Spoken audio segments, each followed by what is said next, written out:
Rida from mathemath.com. Let's start with question number 4 of exercise number 7.2. The statement of this question is how many signals can be given by 5 flags.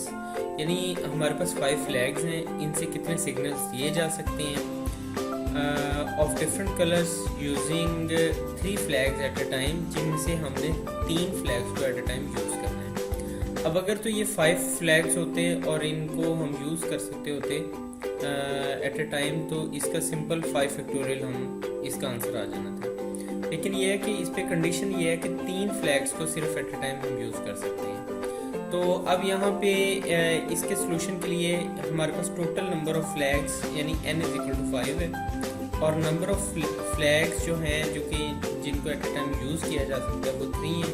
सो 5 से 3 का जो combination होगा वो इस तरह से होगा कि वो 5p3 हम फाइंड आउट करेंगे. तो ये आ जाएगा n = 5, p ये r = 3. तो यहाँ पे ये आता है, इसका फार्मूला होता है n factorial over n minus r whole factorial. यहाँ पे n फैक्टोरियल है 5 का फैक्टोरियल ओवर 5 माइनस r यानी 5 माइनस 3 का फैक्टोरियल. ये हमारे पास आ जाएगा 5 फैक्टोरियल ओवर 2 का फैक्टोरियल. अब ये जो 5 का फैक्टोरियल होता है ये basically 5 multiplied by 4 multiplied by 3 multiplied by 2 multiplied by 1. तो 2 और 1 ये 2 का फैक्टोरियल ओवर 2 का फैक्टोरियल, ये दोनों कैंसिल आउट हो गए.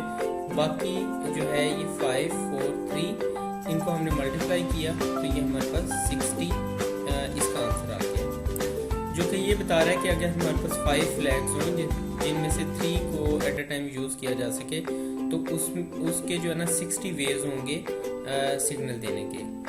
तो क्वेश्चन नंबर 4 कंप्लीट हो गया है. अगर आपको इसमें कोई कन्फ्यूजन है तो आप हमसे कांटेक्ट करें. हमारा यूट्यूब चैनल अवेलेबल है, आप उसे सब्सक्राइब करें ताकि हमारी लेटेस्ट वीडियोस और अपडेट्स आपको मिलती रहें. Thanks for watching मैथमेथ.